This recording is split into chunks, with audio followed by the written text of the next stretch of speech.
Fala pessoal, estamos na área com mais um Passa no DM. Esse é o episódio que a gente vai falar sobre o Grupo D, no nosso guia da Copa do Mundo de Futebol Feminino.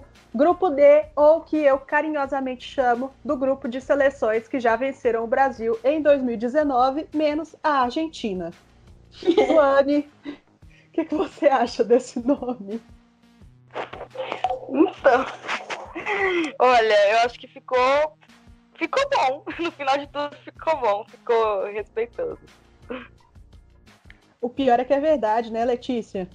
É verdade. Só faço esse podcast. Que a gente aumenta, mas não inventa. Não, e a gente nem aumenta. O pior é que acontecem umas coisas aqui que vocês ficariam enojados. Esse é o melhor meme que existe. Vocês ficariam enojados.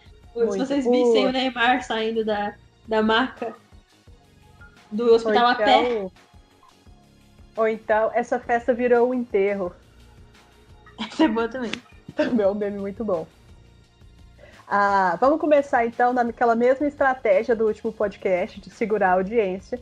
Vamos falar aqui da seleção mais recente que ganhou do Brasil, que foi a Escócia. Esse grupo tem Inglaterra, Escócia, Japão e Argentina. A gente vai falar primeiro da Escócia, que eu sei que vocês devem estar querendo saber bastante sobre a Inglaterra, que é, claro, uma das favoritas dentro desse grupo.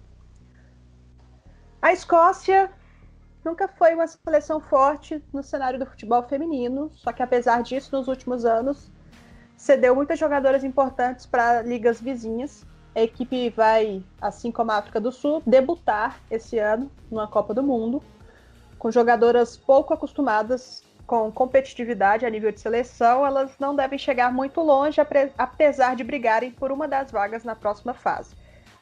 Como esse grupo tem a Argentina, né, como a gente tem falado nesse guia, quando tem uma seleção que é muito fraca, a chance de ter um terceiro lugar é mais fácil, porque aí um time vai ser o saco de pancada e alguém vai pontuar sempre. Pra vocês verem o nível, a Argentina perdeu de 5-0 da Coreia do Sul, que a gente aponta como... né? Então... Médio pra ruim. Não, vamos esperar chegar a parte da Argentina. Não vamos dar spoiler.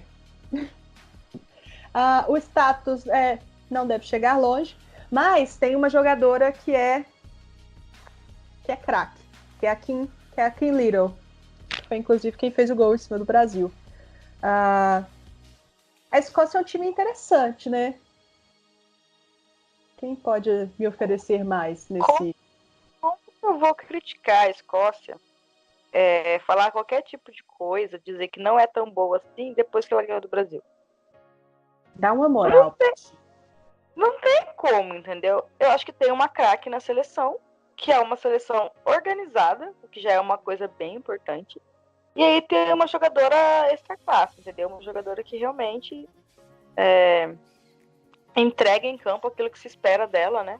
Cara, eu acho que eu não tenho um jogo que eu assisti dela que eu posso falar que ela tava jogando assim, mal, sabe? Tipo, horrorosa. Então, tipo assim, você tem uma seleção organizada, arrumada taticamente, e uma jogadora fora de série. Pode acontecer alguma coisa de relevante, sim. Eu fiquei muito impressionada com o jogo da Escócia contra o Brasil, assim. Tudo bem, né, que o Brasil não é o melhor dos parâmetros da qualidade, organização técnica e tática dentro de um campo de futebol, mas eu achei que a Escócia foi muito bem, e eu acho que, assim, o Brasil não é tão ruim a ponto de fazer um time jogar bem. Ou não sei, mas estamos falando da Escócia. E eu achei a Escócia muito bem organizada, um time, assim, super competitivo, um time que, assim, em nenhum momento o Brasil, tipo, sei lá, não conseguia enxergar o Brasil empatando. Se acomodou.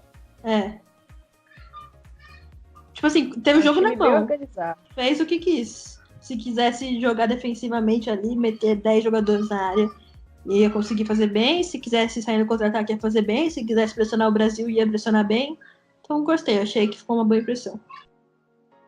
E a Escócia chega com um retrospecto bem legal para essa Copa. Elas tinham começado o ano meio mal. Perderam 3-1 para a Noruega, depois de 2-1 para a Islândia e 1-0 para o Canadá. Aí conseguiram devolver o placar para a Islândia, 4-1.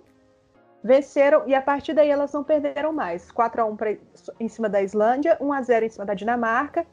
Aqui um resultado que eu acho que é bem desapontante, é bem ruim. 1-1 em cima do Chile, com o Chile. Eu acho ruim. E ganharam do Brasil, então essa vitória em cima do Brasil é para dar moral. E ao contrário do que outras seleções lá do grupo A e do grupo B estão fazendo, elas vão jogar contra a Jamaica, o último jogo antes da Copa. Então, já fica mais parelho, não é aquele jogo, não um mismatch, né? Você não vai jogar contra Estados Unidos, contra a França, contra a Alemanha. É um jogo que dá para ganhar e chegar com moral na Copa do Mundo. A coisa da moral é importante. Porque você tomar uma goleada pré-Copa, coitado. Eu acho que tem times. Agora vamos filosofar um pouquinho aqui. Tem times que não podem se dar ao luxo de chegar com um resultado ruim. O exemplo é a Escócia. Tem time que, já sabe, a Argentina. A Argentina tanto faz se chegar forte, se chegar ganhando, se ganhar perdendo, porque já sabe que o teto é baixo, sabe? Tem time que se chegar com uma moral baixa, pode ser prejudicial, como é o caso da Escócia, que é um time que pode chegar até certo ponto longe, então chegar de uma forma ou de outra é essencial. Então, a gente estava falando disso de times no passado, né? Que alguns times que vão jogar com seleções mais fortes, mas eu acho que tem time que não tem o que fazer, né? Que é isso aí, que não espera muito mais que isso. Porque, por exemplo, para a Escócia, passar da fase de grupos já é muita coisa. Sim. Pelo investimento, por todo o trabalho que é feito lá na Escócia. Se não me engano, agora a Inglaterra vai disputar as Olimpíadas de forma independente também. Então não vai ser mais um time do Reino Unido. O que vai mudar bastante, porque antes você tinha a Kim Little jogando no time do Reino Unido, junto com as jogadoras da seleção da Inglaterra. Então era uma coisa meio misturada e agora isso vai mudar. E aí eu não sei se a Escócia também vai poder representar o seu time nas Olimpíadas, porque aí teria que ser só um representante, né, para todo o Reino Unido. Então fica meio complicado. Você tira de algumas jogadoras essa oportunidade, mas também coloca a responsabilidade nas federações de fortalecer seus times, suas seleções, para elas se saírem melhor na Eurocopa, nas competições, nas eliminatórias, para poder conseguir chegar até as Olimpíadas. Sim, e foi legal ver a Kim Little jogando no Reino Unido e tal. Mas tá na hora de, né? Independência. Tem que crescer por si próprio, né? Porque vai ser só na Olimpíada que vai jogar junto. Então, todo o resto... Não faz sentido, né? Sem contar que agora a Inglaterra não quer mais fazer parte do Reino Unido. Então, pra quê, velho? Não é mesmo? Agora ela é Brexit. Sim. Vamos lá. A próxima seleção que já ganhou do Brasil é o Japão. O grupo dos que já ganharam do Brasil. Esse grupo aqui é o grupo D. A Letícia aqui, você é muito engraçada. Vou ler exatamente como está aqui no guia da Letícia. Depois de passar no auge, coroado com um título inédito na Copa de 2011, a geração de ouro do Japão acabou envelhecendo, se aposentando, e a atual não seguiu o mesmo caminho vitorioso. Que cruel! É verdade, pô. Nossa, pegou pesado. Mesmo não estando na melhor das fases, é um time tradicional o suficiente para nunca ser destacado como perigoso. Eu ia falar preguiçoso. Para isso, conta com defensoras experientes e remanescentes do título mundial. Tem a Sawa? Não tem a Sawa. Então, acabou. Próximo time. Então é isso. Tchau. Tchau. Não, mas o Japão é um time que deve ser respeitado. Com ou sem o Marisawa. Conseguiram empatar com os Estados Unidos 2-2 no começo desse ano. Venceram o Brasil por 3-1. Aí perderam para a Inglaterra 3-0. Perderam para a França 3-1. mas empataram com a Alemanha em 2-2, que a gente já falou no nosso guia do grupo B. Vão fazer mais um jogo antes da Copa, que é contra a Espanha. Aí aqui é um jogo bem equilibrado. Mas, se for seguir a lógica da Letícia, não deveria acontecer. Não. Deveria sim, vai. Japão e Espanha, mas então você tem que enfrentar um time ruim só quando... Vai que empata. Aí ninguém sai. Ah, tá. Ah, pronto. Meu Deus. Acabou o futebol. Tinha que ser corintiana mesmo. Ainda tem coragem de ficar brava com o Fábio Carille. Não tem nem vergonha. As craques desse time são a Emi Nakajima e a Saki Kumagai. Essa Saki Kumagai tem tempo também, né? Eu só lembro da defesa que a Hope Solo fez num chute dela. Foi no quê, hein? Amanda, supera a Rapsola, mano. Não supero, não consigo. Sou muito fã, infelizmente. Tempos áureos. Mas estamos aqui para falar de Japão. Eu acho que é muito normal, assim. É normal quando você tem um time assim, que faz história. Normalmente, a próxima geração não é tão competitiva quanto, né? Porque é difícil você se igualar a um time campeão, sendo que você nunca tinha sido campeão. Tipo, foi o primeiro campeão, então a chance do próximo ser também é muito pequena se você não for um time já com uma certa bagagem, né? E o Japão não, o Japão foi crescendo depois disso, eu acho, né? Depois chegou numa final de novo e tal. Então acho que a tendência mesmo é que essa próxima geração não chegue tão longe quanto a passada chegou. Eu tenho uma pergunta aqui para Duane. Pergunta bem emocional. Você acha que se não tivesse dado aquela merda lá no jogo contra os Estados Unidos e o Brasil tivesse passado, chegado à final, você acha que o Brasil teria conseguido ganhar do Japão? Olha, 2011? sem clubismo, né? É, claro. É o princípio. Sinceramente, sem clubismo algum, eu acho que sim. Seria um jogar, mas eu acho que sim. Não tava nem na França. Não. Do jeito que a Sala tava, a Marta também tava. Vocês lembram que a Marta tá fazendo gol assim? Tanto que naquele jogo, no fatídico jogo, a Marta fez gols assim que em outro momento não seria validado. Porque a gente conhece muito bem as coisas, sabe? Agora tem o VAR agora. Tipo, a Marta tava dando tudo meio certo pra ela naquela Copa. Então, assim, acho que seria um jogaço e teria sim chance pro Brasil ganhar. Acho que coloca aí 60% 40%. 60% pro Brasil e 40% pro Japão. Eu também fico com essa sensação, esse gostinho de o que poderia ter sido. Eu acho que teria passado da França. Por que vocês estão falando desse assunto? Achei que fosse assunto... A gente já superou, gente. Não superei não. Cada um tem seu trauma. Deixa em paz. Então vamos falar da Argentina, que não ganhou do Brasil, mas tudo bem. Mas não jogou com o Brasil em 2019 também. Vai que é uma grande virada para o futebol feminino argentino. Depois de anos fora da competição, as argentinas buscam que o futuro seja mais brilhante que o passado recente. O presente, no entanto, não é forte o suficiente para enfrentar grandes seleções por enquanto.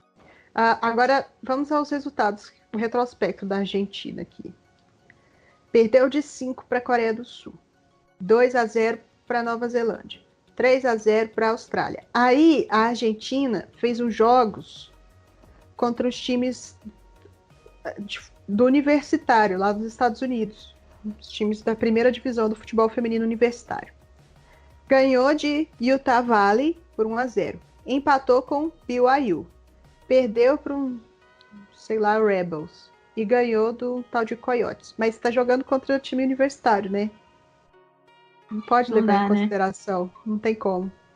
Então, tem 2 vitórias, entre aspas, 1 empate e 4 derrotas, mas, ó, que coisa inteligente, vai fazer o último jogo antes da Copa contra o Uruguai. Então tá, Até porque pra achar o pior deve ter sido difícil. isso aí vai ser briga de faca. O que esperar da Argentina? Recordes negativos ou vai ser aquele time que você vai torcer assim só pelo orgulho de estar na Copa mesmo? Eu acho que eles nem estão se preocupando muito com isso, na real. Acho que Só por ter chegado. isso que eu ia falar, só por ter chegado depois de anos sendo a Colômbia o segundo grande, quer dizer, Potência. E é estranho, né? Porque de repente a Colômbia de um dia para o outro, o Chile e a Argentina passaram.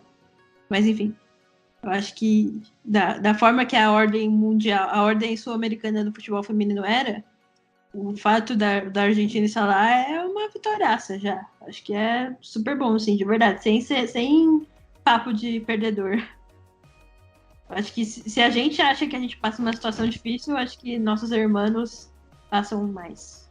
Ah, com certeza. Lá, até a seleção do Messi passa por problemas, imagina a feminina. Algo a acrescentar da Argentina, Duane? Assim, é só rezar pra não ser uma coisa pior do que qualquer outra seleção já foi, né? Porque, cara, fazer amistoso com o Universitário é isso aí, né, galera? Parabéns aí pela classificação, já foi a conquista que a Argentina teve. E eu não vejo nada assim que a gente possa esperar de muito positivo.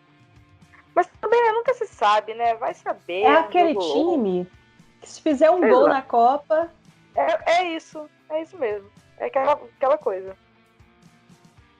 Vai todo mundo ficar em êxtase. Nem na Copa masculina no passado. Mas tudo bem. Vamos lá, falar da Inglaterra. Finalmente, a hora chegou o momento. Se há 10 anos alguém dissesse que a Inglaterra chegaria forte para uma Copa do Mundo feminina, todo mundo ia achar que era um exagero, mas hoje não é. Desde 2007, as inglesas são figurinhas carimbadas em Copas, mas elas nunca chegaram em condições de disputar no nível mais alto. A Inglaterra chega para essa Copa do Mundo após conquistar o título da She Believes Cup, batendo Estados Unidos, Austrália e Brasil no torneio, o que fortalece muito as inglesas em busca de um bom resultado. Então, elas podem surpreender nessa Copa. A artilheira é a Karen Carney e as craques do time são a Jill Scott e a Lucy Bronze. Lembrando que em 2015 elas conquistaram o 3º lugar. A Inglaterra é um time que eu apostaria algumas fichas, viu?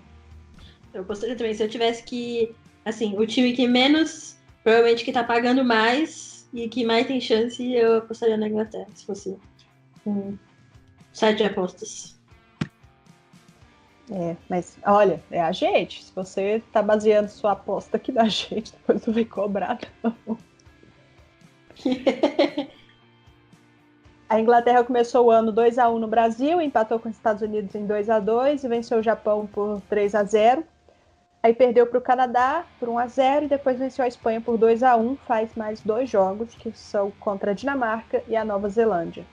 Então tem mais alguma coisinha para preparar e finalizar antes da Copa do Mundo. O time é treinado pelo Phil Neville, ex-jogador do Manchester United e do Everton. E tem dado certo, né? É um trabalho que a Federação da Inglaterra Football Association faz que é muito bom de investimento. Desde as Olimpíadas, de 2012 para cá, investiram bastante na liga, porque a gente estava falando, né? Times que investem na liga têm resultado na seleção. E o futebol feminino na Inglaterra deu uma virada completa. E é bacana ver a ascensão, né? Você vê um time que antes não chegava forte, de repente na última Copa já chegou em 3º, de repente na atual já é uma das favoritas. Então, acho que é um bom respaldo, né? Você vê, tipo, será que a gente tá fazendo alguma coisa certa? Sim, estão. Não parem e deixem sua liga fortalecida e convoquem suas jogadoras, por favor.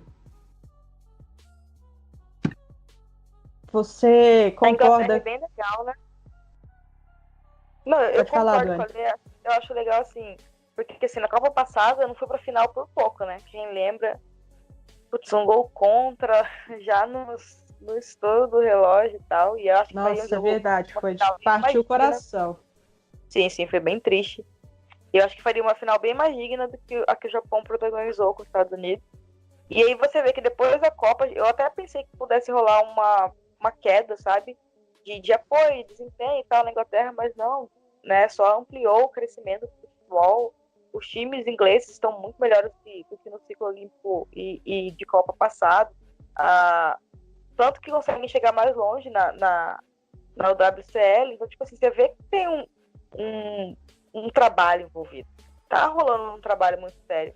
E é uma seleção que, com esse trabalho, está conseguindo ter mais jogadoras de destaque, né?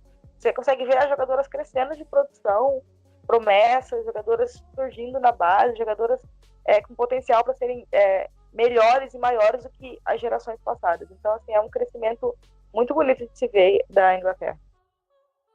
Pois é, a gente teve o Chelsea chegando na semifinal da Liga dos Campeões, conseguiu empatar com o Lyon em casa, mas perdeu o jogo fora de casa, então acabou não se classificando.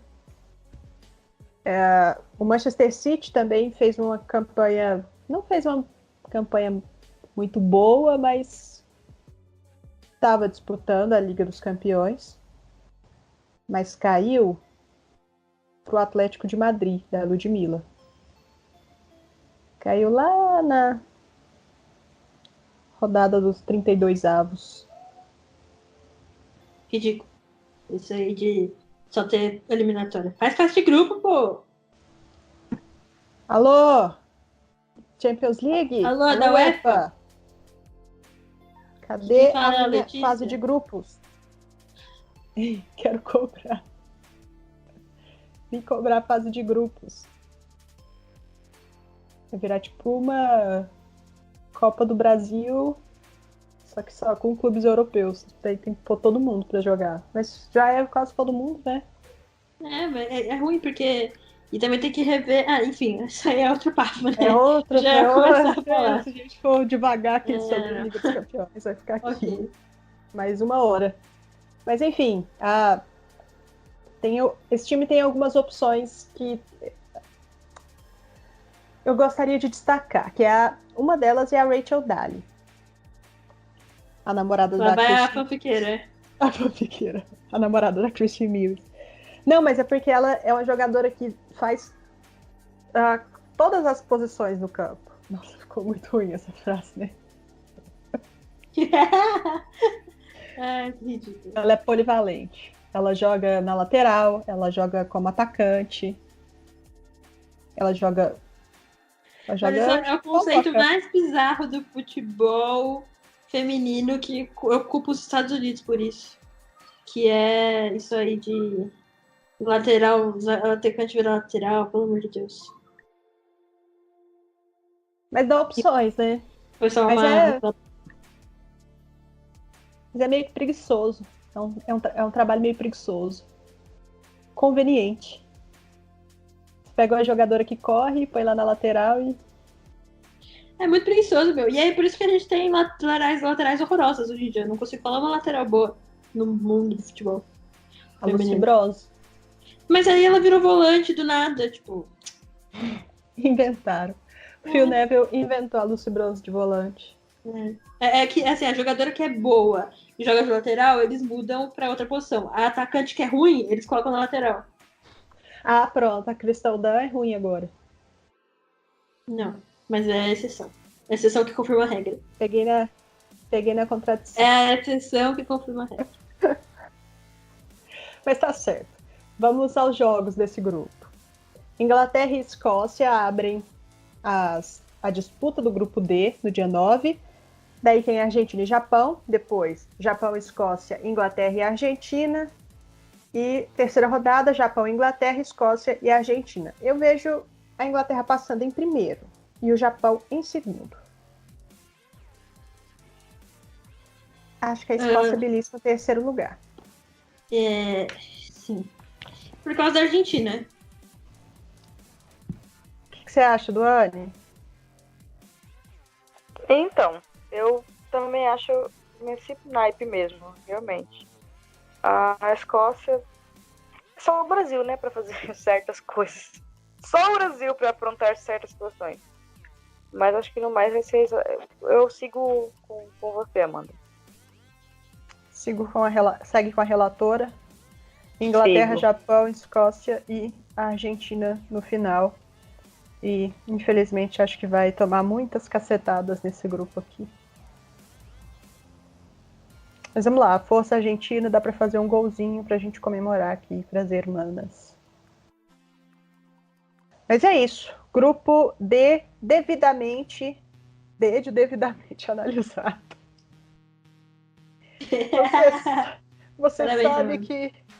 Você sabe que o podcast está sugando as suas energias quando você faz esse tipo de piada. Significa que é hora de acabar. Valeu, até a próxima semana com a análise do grupo E, que é um grupo que é o grupo mais sem graça dessa Copa, na minha opinião. Que tem Canadá, assim, Camarões, amiga? Nova Zelândia e Holanda. Mas é equilibrado. Mas é sem graça. É chato. Não, tá, vamos. Se você quiser saber mais da nossa discordância, vai perto da próxima aí. Eu espero uma semana. Não sei. Espera uma semana ou se você estiver ouvindo isso fora de época, dá play no outro. Falou! Tchau! Tchau!